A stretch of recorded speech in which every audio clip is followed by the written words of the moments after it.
비가 오기 직전의 장터는 늘 사람 냄새가 짙었습니다. 젖은 흙 냄새, 땀 냄새, 생선 비린내, 기름에 튀긴 전 냄새. 그 모든 냄새가 섞인 곳에서 사람들은 돈을 벌고 빚을 갚고 서로를 밀치며 살아갑니다. 개성장터 한복판. 사람들이 둥글게 모여 있었습니다. 또 시작이네. 저 집은 사람이 아니라 짐승을 부린다니까. 웅성거림 사이로 몽둥이 소리가 났습니다. 퍽, 퍽. 살이 아니라 사람의 존엄이 부서지는 소리였습니다. 그 가운데 한 사내가 무릎을 꿇고 있었습니다. 헝클어진 머리, 찢어진 옷, 피멍이 오른 팔. 그가 소리라도 지르면 덜 처참했을 텐데 그는 아무 말도 하지 않았습니다. 그저 이를 악문 채 땅바닥만 바라보고 있었습니다. 그 위로 비단도포를 입은 젊은 양반이 몽둥이를 들고 소리쳤습니다. 도망친 죄가 얼마나 큰 줄 알아. 내 집밥을 처먹고도 도망을 쳐. 그는 분노라기보다 소유권을 주장하는 목소리였습니다. 사람을 사람으로 보지 않는 목소리. 구경꾼들은 눈을 피했습니다. 누구도 말리지 못했습니다. 말리는 순간 내 집 문턱에도 그 몽둥이가 날아올 수 있으니까요. 그때 바깥쪽에서 조용히 사람들을 밀치며 들어오는 여인이 있었습니다. 나이 30을 훌쩍 넘긴, 그러나 눈빛은 이상할 만큼 맑은 여인. 고운 옷차림이었지만 어딘가 낡아 보였고 화장은 얇았지만 지워지지 않는 흔적 같은 것이 얼굴에 남아 있었습니다. 사람들이 속삭였습니다. 저 여자 송하루에서 나온 기생 아니야. 나이 들어 쫓겨났다던. 저런 여자가 왜 여기 와. 여인의 이름은 서연. 16에 팔려 들어가 19의 봄을 지나 25의 여름을 지나 35이 되어 쫓겨난 기생 출신 여인이었습니다. 서연은 한 걸음도 주저하지 않고 양반 앞으로 나섰습니다. 양반이 눈을 찌푸렸습니다. 뭐야 너는? 서연은 대답 대신 품에서 천조각에 꽁꽁 묶인 꾸러미를 꺼냈습니다. 묵직한 은전소리. 그 소리에 군중이 숨을 삼켰습니다. 서연이 말했습니다. 그 사람 내가 사겠소. 양반이 순간 웃음을 터뜨렸습니다. 뭐라고? 서연은 흔들리지 않았습니다. 얼마면 됩니까? 양반이 주변의 시선을 느끼고는 장난처럼 입꼬리를 올렸습니다. 좋아. 내가 그놈을 살 만큼 대단한 사람이면 300냥을 내. 그럼 데려가. 사람들이 웅성거렸습니다. 300냥이라니. 그건 작은 집 한 채가 아니라 평범한 사람이 평생을 모아도 만지기 힘든 돈이었습니다. 서연은 잠시도 망설이지 않고 은전 꾸러미를 바닥에 내려놓았습니다. 여기 있어. 몽둥이를 들고 있던 양반의 표정이 굳었습니다. 그는 은전을 풀어 세어보더니 입가를 비틀었습니다. 미친년 진짜로 내네. 서연은 단 한마디만 했습니다. 사람이 죽어가는데 미친 게 아니라면 뭡니까? 양반은 헛웃음을 치며 은전을 챙겼습니다. 그리고 쓰러진 사내의 머리채를 잡아 들어올리며 말했습니다. 기생이 머슴을 샀다. 다들 봤지? 이제 저놈은 저 여자의 것이야. 군중의 웃음과 수군거림이 한꺼번에 터졌습니다. 기생이 머슴을 사네. 세상이 미쳐 돌아간다. 돈을 쉽게 벌어서 쉽게 쓰네. 서연은 그 말들을 듣지 않았습니다. 그저 쓰러진 사내에게 다가가 무릎을 꿇었습니다. 피범벅 얼굴을 조심스럽게 닦아냈습니다. 그리고 서연의 손이 멈췄습니다. 얼굴이 드러나자 기억이 번개처럼 지나갔습니다. 16의 겨울밤. 송하루 마당에 처음 끌려 들어가 떨고 있던 어린 서연에게 누군가가 낡은 솜저고리 하나를 건네던 장면. 그 때문에 대신 매를 맞던 머슴. 그 사람의 이름은 도윤. 서연의 목소리가 떨렸습니다. 그때 그 사람이었구나. 도윤은 정신이 오락가락했습니다. 눈을 살짝 뜨긴 했지만 서연이 누구인지 알아볼 수 없었습니다. 피가 눈을 가리고 있었으니까요. 서연은 이를 악물었습니다. 300냥은 그녀가 살기 위해 기방에서 한 푼, 두 푼 모은 전부였습니다. 이 돈이면 작은 집을 사서 조용히 살 수 있었고 누구의 눈치도 보지 않는 노후를 꿈꿀 수 있었습니다. 하지만 서연은 돈보다 더 무거운 것을 들고 있었습니다. 빚이었습니다. 사람에게 받은 따뜻함이라는 빚. 서연은 옆에 있던 장정에게 말했다. 도와주시오. 이 사람을 옮겨야 합니다. 장정은 박달 같은 팔로 도윤을 번쩍 업었습니다. 이 정도 상처면 살릴 수 있을지. 그가 중얼거리자 서연이 단호히 말했습니다. 살립니다. 반드시. 서연은 장바구니를 다시 들고 도윤을 업은 장정과 함께 장터를 빠져나왔습니다. 그날 밤 서연은 도윤을 자신의 초라한 새방에 눕혔습니다. 불을 지피고 물을 끓이고 상처를 닦았습니다. 약초를 구해 붙이고 죽을 끓여 입에 떠먹였습니다. 하지만 시간이 지나며 현실이 보였습니다. 은전은 바닥났고 쌀독은 비어가고 서연의 손은 점점 거칠어졌습니다. 서연은 밤마다 생각했습니다. 내가 미쳤나? 살려놓고 우리가 굶어 죽으면 무슨 소용이지? 그러나 도윤이 밤중에 신음할 때마다 서연은 그 생각을 찢어버렸습니다. 그래도 후회하지 않는다. 보름쯤 지났을 때 도윤이 겨우 눈을 떴습니다. 그는 천장을 보며 쉰 목소리로 물었습니다. 여긴 어디요? 서연이 물을 먹이며 말했습니다. 살아있는 곳이요. 도윤이 서연을 바라봤습니다. 당신은 누구요? 서연은 잠시 웃더니 고개를 저었습니다. 모르셔도 됩니다. 그냥 빚을 갚았을 뿐이에요. 그때 옆에 있던 장정이 툭 던지듯 말했습니다. 이 부인이 널 300냥 주고 샀어. 그 양반한테서. 도윤의 눈이 커졌습니다. 300회. 서연은 대답 대신 작은 향봉지를 꺼내 도윤 머리맡에 놓았습니다. 질문은 나중에. 지금은 살아야 해요. 도윤은 그 향냄새를 맡으며 서연이 단순한 사람이 아니라는 걸 본능적으로 느꼈습니다. 그 향은 기방의 향과 달랐고 무언가를 숨기기 위한 향이 아니라 무언가를 살리기 위한 향이었으니까요. 며칠 뒤 도윤은 겨우 일어섰습니다. 그러나 문제는 더 커졌습니다. 도윤은 다시 그 양반 집으로 돌아갈 수 없었습니다. 서연도 장터에서 기생이 머슴을 샀다는 소문 때문에 어딜 가든 손가락질을 받았습니다. 서연이 말했다. 개성에 있으면 끝입니다. 도망쳐야 해요. 도윤이 고개를 끄덕였습니다. 하지만 어디로? 그때 그 장정이 다시 나타났습니다. 이름은 강필재. 짐꾼으로 살며 관아 일도 드나드는 눈치 빠른 사내였죠. 강필재가 낮게 말했습니다. 개성 북쪽 외곽에 버려진 터가 있어. 사람들이 귀신 나온다고 안 가는 곳. 서연의 눈이 빛났습니다. 사람만 안 오면 됩니다. 셋은 밤길을 걸어 그 황무지에 닿았습니다. 돌투성이 땅, 잡초, 무너진 담.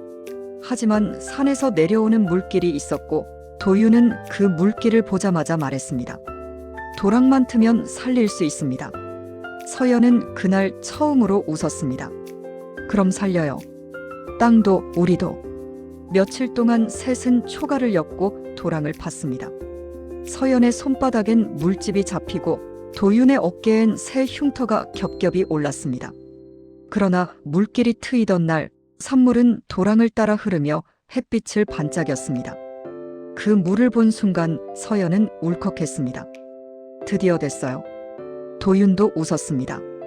이제 우리 땅이 생겼어. 그날 밤 서연은 조심스럽게 물었습니다. 도윤 씨, 종이는 만들 줄 아십니까? 도윤이 놀라 되물었습니다. 종이요? 서연은 고개를 끄덕였습니다. 기방에서 봤어요. 종이가 습하면 글이 썩고 좋은 종이는 오래 남는다고. 당신 손이 그런 걸 만들 수 있을 것 같아서요. 도윤은 자신이 평생 만졌던 것이 나무와 물과 흙이라는 걸 떠올렸습니다. 그리고 조용히 말했습니다. 해보겠소. 손이 기억하니까.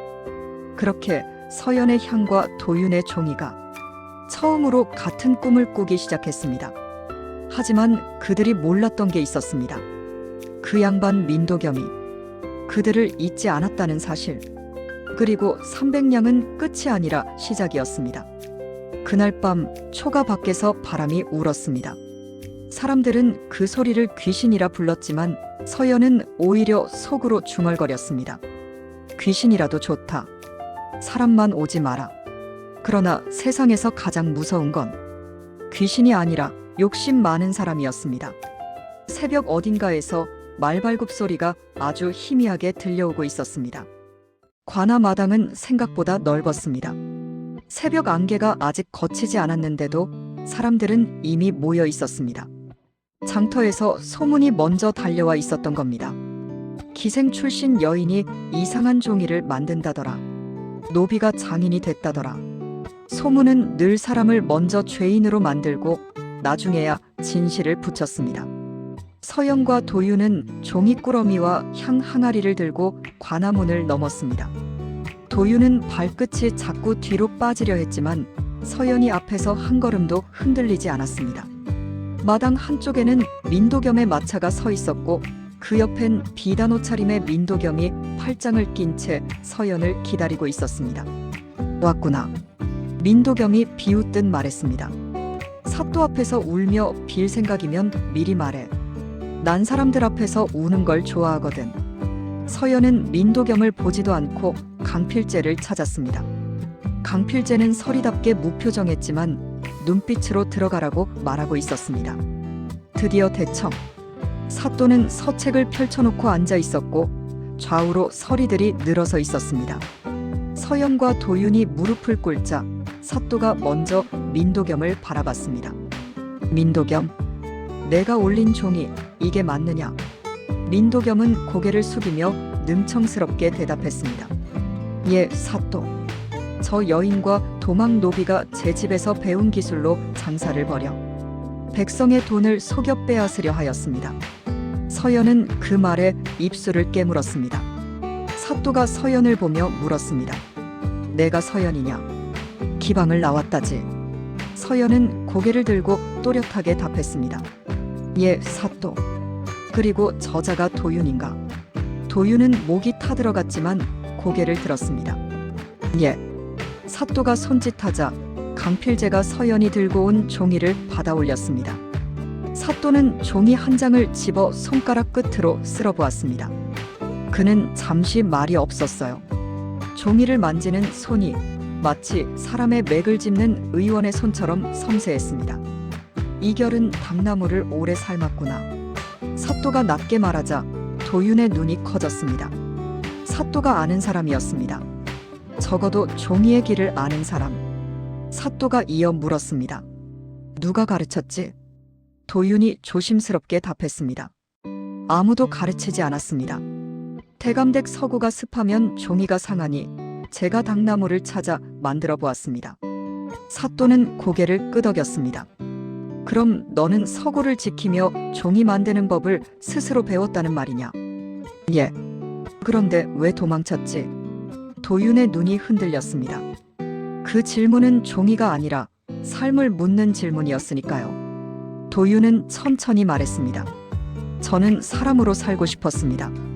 열쇠를 잃어버린 것도 훔친 것도 제가 아닌데 제가 노비라는 이유로 제 말은 처음부터 거짓이 되었습니다. 사또의 눈빛이 잠깐 가라앉았습니다. 그때 민도겸이 끼어들었습니다. 사또, 저놈 말에 속으시면 안 됩니다. 노비는 거짓말을 잘합니다. 서연이 그 순간 조용히 입을 열었습니다. 사또, 제게 한 번만 기회를 주십시오. 사또가 서연을 바라봤습니다. 무슨 기회? 서연은 향 항아리를 앞으로 밀었습니다. 종이만이 아닙니다. 이 향도 제가 만들었습니다. 그리고 이 두 가지는 함께 쓰일 때 비로소 값이 됩니다. 사또의 눈썹이 살짝 올라갔습니다. 함께? 서연은 준비해온 작은 붓과 먹을 꺼냈습니다. 그리고 달빛지 위에 한 줄을 썼습니다. 글씨는 번지지 않았고 먹은 고르게 스며들었습니다. 서연은 그 종이를 살짝 말아 향 항아리 위에 걸었습니다. 종이가 향을 머금으면 향이 오래갑니다. 불을 붙이지 않아도 글을 펼칠 때마다 향이 흐르죠. 잠 못 드는 이에게는 잠을 주고 마음이 어지러운 이에게는 마음을 가라앉힙니다. 사또가 종이를 들고 천천히 펼쳤습니다. 그 순간 대청 안에 은근한 향이 번졌어요.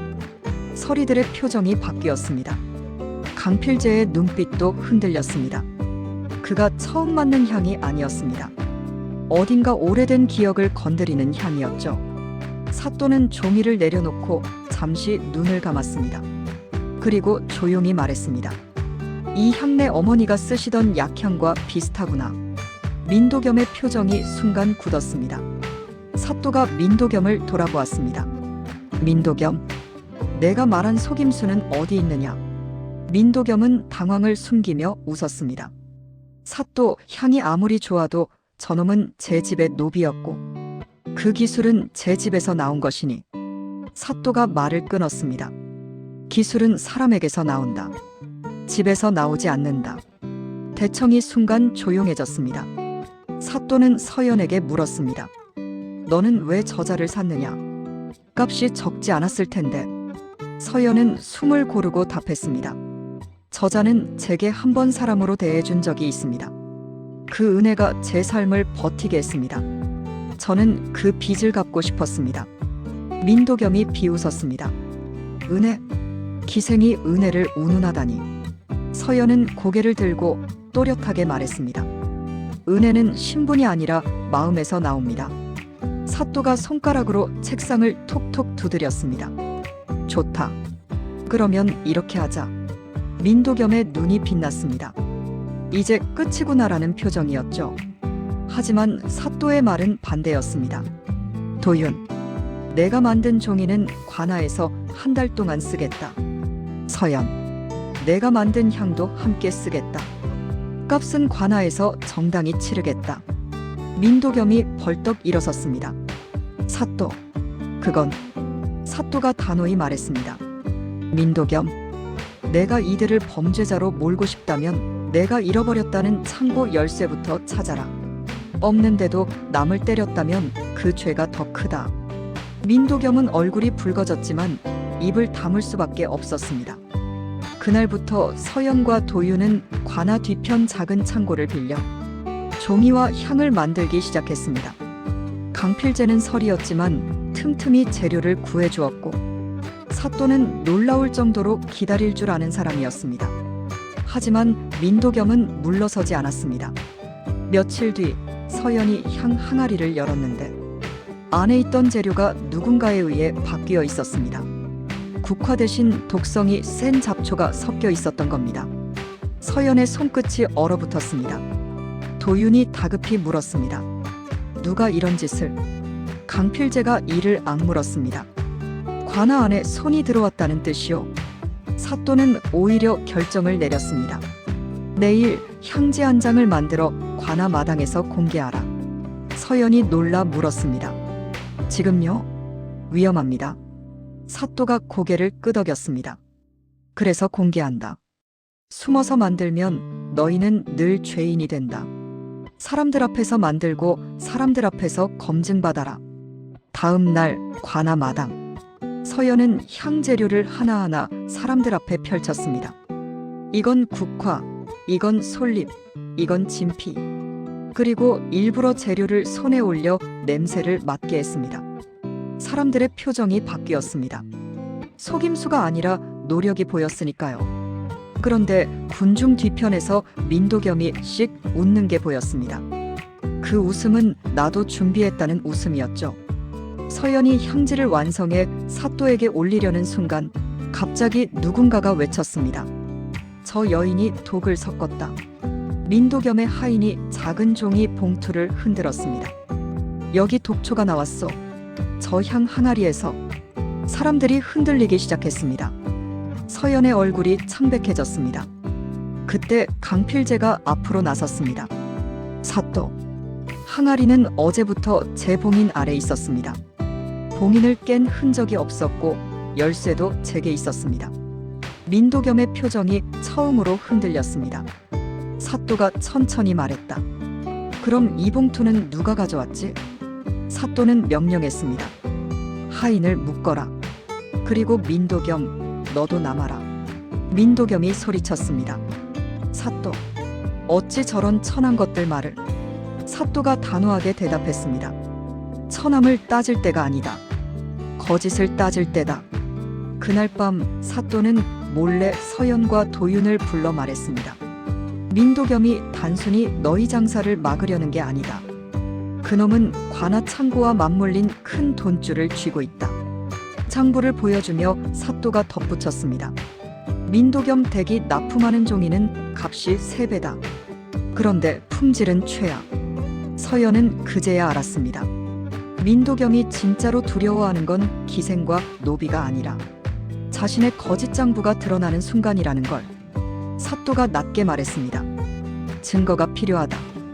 민도겸 댁 창고에 있는 납품 장부, 그리고 숨겨둔 열쇠. 도윤이 이를 악물었습니다. 제가 가겠습니다. 구조를 압니다. 서연이 고개를 저었습니다. 혼자 못 가요. 강필재가 한숨을 쉬며 말했다. 둘 다 미쳤구려. 그래도 내가 길을 열어주겠어. 달빛이 가장 옅은 밤, 셋은 민도겸 댁 창고로 향했습니다. 찰칵. 문이 열렸습니다. 장부 상자까지 다가갔는데 바깥에서 발소리가 들렸습니다. 이상하다. 누가 문을 열었나? 횃불빛이 쏟아져 들어왔습니다. 거기 누구냐? 셋은 달렸습니다. 담장을 넘고 골목을 뛰고 물길 옆을 지나쳤습니다. 포졸들이 뒤에서 외쳤습니다. 잡아라. 도망 노비와 그 패거리다. 강필재가 갑자기 멈추며 외쳤습니다. 여기서 갈라져야 한다. 그는 서연의 손에 장부 한 권을 쥐어주며 말했습니다. 이것만 사또에게 가져가시오. 나는 저들을 따돌리겠소. 서연이 고개를 저었지만 강필재는 이미 어둠 속으로 뛰어들었습니다. 서연과 도윤은 반대쪽으로 달렸습니다. 그런데 모퉁이를 도는 순간 서연이 물웅덩이에 미끄러졌습니다. 장부가 손에서 튀어나갔고 그때 어둠 속에서 누군가가 장부를 낚아채 달아났습니다. 서연이 숨이 멎었습니다. 그 목소리가 들렸습니다. 미안하오, 서연. 그 목소리는 강필재였습니다. 서연은 믿을 수 없었습니다. 도윤은 이를 악물었습니다. 배신. 바로 뒤에서 포졸의 목소리가 울렸습니다. 거기 멈춰. 서연의 손에는 이제 아무것도 없었습니다. 남은 건 젖은 향봉지 하나뿐. 그 밤 두 사람은 다시 죄인이 되었습니다. 그러나 서연은 넘어지며 본 강필재의 얼굴을 기억했습니다. 그 표정은 승리가 아니라 공포였습니다. 그도 누군가에게 쫓기고 있다. 서연은 도윤을 끌어당기며 속삭였습니다. 살아야 해요. 살아서 끝까지 확인해야 해요. 그리고 두 사람은 장부도 없이 민도겸의 포조를 피해 밤길로 사라졌습니다. 새벽이 밝기 전 장터 뒷골목 수레창고에 숨은 두 사람 앞에 책방 주인 남석구가 나타났습니다. 여기 있어? 따라오시오. 지금 당장. 남석구는 향지 한 장을 빛에 비추었습니다. 그 안쪽에 희미한 표식이 드러났습니다. 윤. 그리고 남석구가 말했습니다. 장부가 없어도 너희 종이와 향이 진실의 증거가 될 수 있어. 그날 밤 서연은 새로운 계획을 세웠습니다. 장부보다 빠른 길. 민도겸이 숨길 수 없는 공식 자리에서 승부를 보는 길. 남석구가 낮게 말했습니다. 모레 사또가 한양에서 내려온 감찰에게 보고를 올린다 하오. 서연은 향지에 한 줄을 적었습니다. 거짓은 향을 품지 못한다. 그런데 그날 밤 늦게 책방 문을 두드리는 소리가 났습니다. 남석구가 문을 여니 젖은 가끈 하나가 떨어졌습니다. 강필재의 것이었습니다. 그리고 종이 쪽지 한 장. 내일 정오 감찰 앞. 장부는 이미 불타고 있다. 서연은 종이를 움켜쥐었다. 진짜 싸움이 시작됐다. 지금 감찰이 오는 날 정오는 이상할 만큼 하늘이 맑았습니다. 마치 거짓을 비추려고 하늘이 일부러 구름을 걷어낸 것 같았죠. 관아 마당에는 장터보다 더 많은 사람이 모였습니다. 백성도 상인도 서리도 그리고 민도겸의 사람들도 섞여 있었습니다. 사또는 대청 앞에 자리를 마련했고 한양에서 내려온 감찰 유정익은 말 한마디 없이 주변을 둘러보았습니다. 그 눈은 칼 같았습니다. 칭찬도 동정도 없이 사실만 자르는 눈. 민도겸은 그 눈앞에서도 태연한 척 웃었습니다. 먼 길 오셨습니다. 감찰날이. 유정익은 짧게 고개만 끄덕였습니다. 보고를 시작하시오. 사또가 장부를 펼치려는 순간 사또가 먼저 말했습니다. 감찰날이. 보고에 앞서 한 가지를 보여드리고 싶습니다. 유정익이 물었습니다. 무엇을? 그때 서연과 도윤이 마당 가운데로 나섰습니다. 사람들이 술렁였습니다. 민도겸의 입꼬리가 올라갔습니다. 사또가 스스로 무덤을 파는군. 사또가 말했습니다. 이들은 관아의 종이와 향을 납품해 온 자들입니다. 오늘 납품 물품의 품질과 가격의 거짓을 비교하겠습니다. 마당 한가운데 두 꾸러미가 놓였습니다. 하나는 민도겸 땡 납품 종이, 다른 하나는 도윤의 달빛지. 유정익은 민도겸의 종이를 집어들고 물에 살짝 담갔습니다. 종이는 흐물흐물해졌고 결이 끊어졌습니다. 그 다음 달빛지를 담갔습니다. 젖었지만 버텼습니다. 결이 살아있었습니다.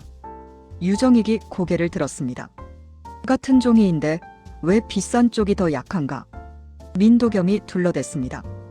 운송 과정에서. 유정익이 말을 끊었습니다. 그럼 장부를 보자. 민도겸이 급하게 끼어들었습니다.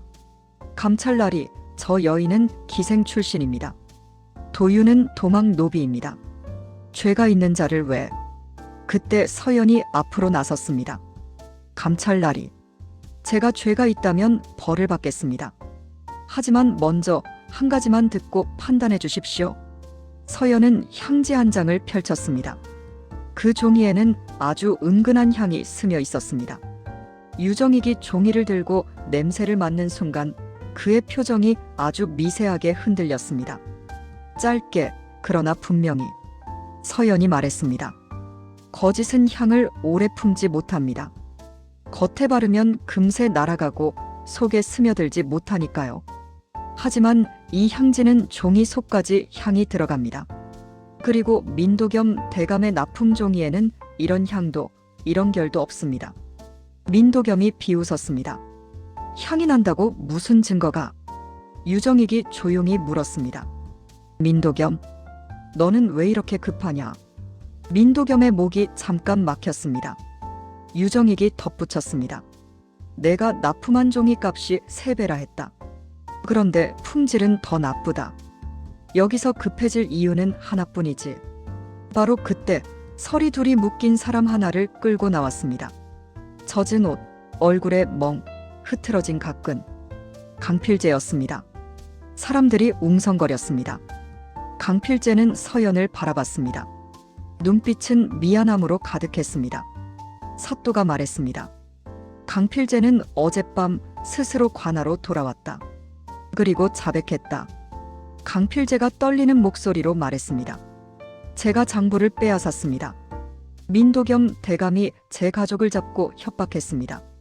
장부를 가져오지 않으면 제 아내를 팔아버리겠다고. 군중이 술렁였습니다. 강필재가 이어 말했습니다. 장부는 그들이 말한 대로 불태웠습니다. 하지만 저는 한 가지를 남겼습니다. 그는 타다 만장부 조각을 꺼냈습니다. 그 위엔 민도겸의 도장이 선명했고 종이 일속3냥이라는 숫자가 남아 있었습니다. 유정익이 조각을 받아들고 말했습니다. 이 숫자 관아장부의 숫자와 같다. 사또가 덧붙였습니다. 실제 구입가는 한 냥이었다는 증언도 확보했습니다. 차액 2냥이 어디로 갔는지 조사하면 됩니다. 민도겸의 무릎이 꺾였습니다. 그는 끝까지 웃으려 했지만 입술이 떨렸습니다. 오해입니다.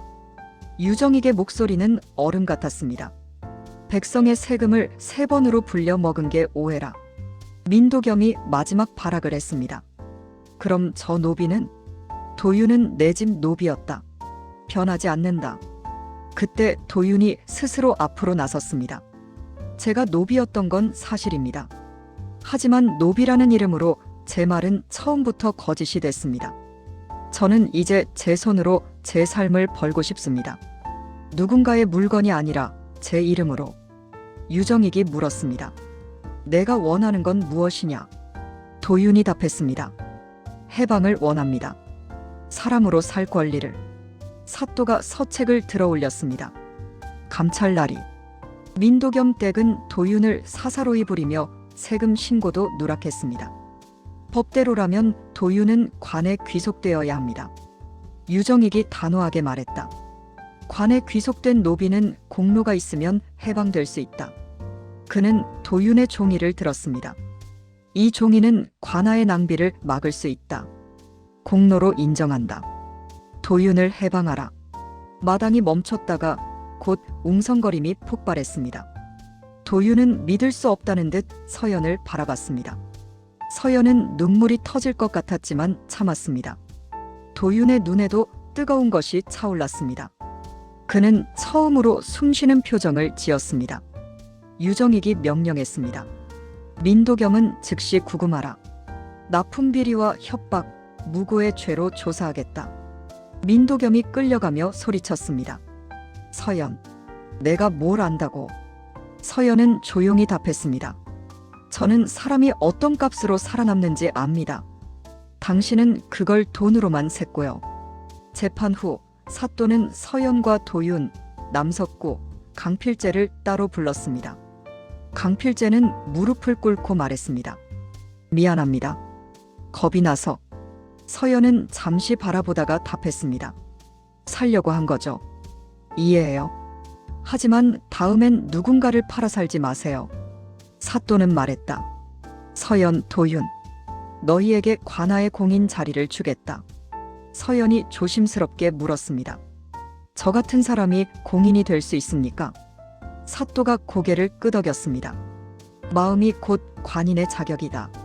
남석구가 웃으며 끼어들었습니다. 내 책방 뒤에 빈 마당이 있어. 거기서 종이 뜨고 향 섞으면 어떻겠어? 서연이 웃었습니다. 그럼 우리 이름으로 제대로 시작해요. 며칠 뒤 새 간판이 걸렸습니다. 향지방 종이와 향을 짓는 곳. 사람들이 하나둘 찾아왔습니다. 잠 못 드는 안악도, 장부가 필요한 상인도, 편지를 쓰고 싶은 젊은 선비도, 그리고 한양에서 온 사신이 말했습니다. 궁중 서고에서도 이런 종이를 원합니다. 그리 오래 살아야 하니까요. 서연과 도윤은 서로를 바라봤습니다. 장터에서 비를 맞던 날 300냥을 내려놓던 손이 떠올랐습니다. 그때 서연은 속으로 말했다. 값은 우리가 정한다. 이제 그 말은 꿈이 아니었습니다. 하지만 이 이야기는 여기서 끝나지 않습니다.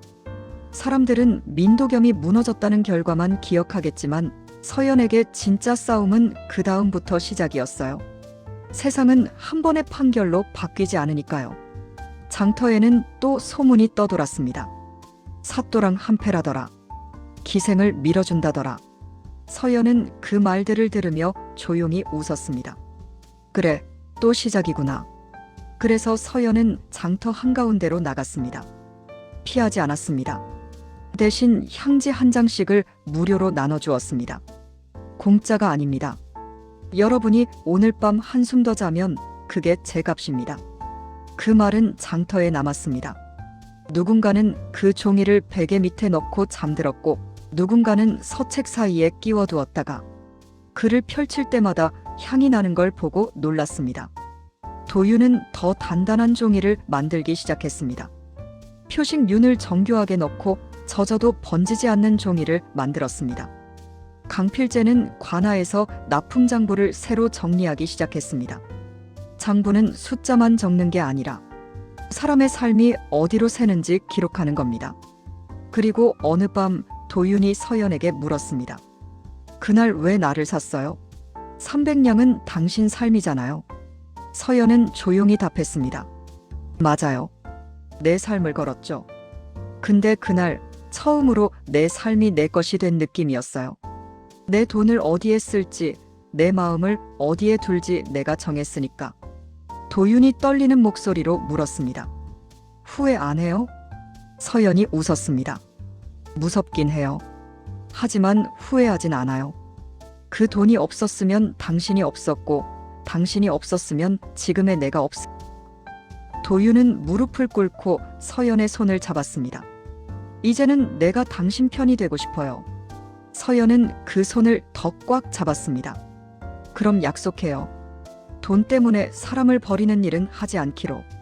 도윤이 고개를 끄덕였습니다. 약속하오. 향지방 문 앞에 작은 나무판이 하나 더 걸렸습니다. 밤이 긴 사람들 들어오시오. 잠을 드리고 글을 드리겠습니다. 그 문구를 본 안학이 울며 말했습니다. 나 같은 사람도 들어가도 돼요? 서연이 환하게 웃었습니다. 그럼요. 여기선 신분보다 먼저 숨을 쉽니다. 서연은 이제 알았습니다. 대박이란 건 돈이 쌓이는 순간이 아니라 한 사람이 다시 숨을 쉬는 순간이라는 걸. 덧붙여 향지방에 첫 큰 주문이 들어온 날의 일입니다. 궁중 서구에서 보낸 사신이 말만 남기고 떠나자 서연과 도윤은 밤새 종이를 뜨고 향을 스며들게 했습니다. 종이를 널어 말리는 줄마다 달빛이 실처럼 걸렸어요. 도윤이 지친 목소리로 중얼거렸습니다. 예전엔 밤새 일을 해도 내 이름이 남지 않았는데. 서연이 웃었습니다. 이젠 남아요. 종이에도 사람들 마음에도. 그때 남석구가 작은 봉투를 내려놓았습니다. 사또의 도장이 찍힌 짧은 편지였습니다. 서연, 도윤. 너희가 만든 종이로 관아의 장부를 새로 썼다. 이제 거짓은 예전처럼 쉽게 숨지 못할 것이다. 길이 흔들릴 때마다 오늘의 결을 떠올려라. 그날 새벽 첫 향지 꾸러미가 한양으로 떠났습니다. 수레바퀴가 돌 때마다 종이 속 향이 아주 조금씩 세상으로 퍼졌습니다. 마치 조용한 약속처럼 사람의 값은 마음이라고요. 그리고 그 약속은 누군가의 집에서도 다시 시작될 겁니다. 가난한 방에서도, 외로운 밤에서도, 두려운 마음에서도. 향지 한 장이 조용히 펼쳐지는 순간 당신의 오늘도 조금은 달라질 수 있으니까요. 혹시 여러분도 지금 내 값이 너무 싸게 매겨진 하루를 살고 있다면 오늘만큼은 스스로에게 이렇게 말해주세요. 나는 사람이다. 그 한마디가 내일을 바꾸는 첫 장이 될 수 있습니다. 끝까지 들어주셔서 고맙습니다. 다음 이야기에서는 더 짙은 조선의 비밀과 더 따뜻한 사람들의 선택을 들려드릴게요. 좋아요, 구독, 알림 설정은 이야기꾼에게 큰 힘이 됩니다.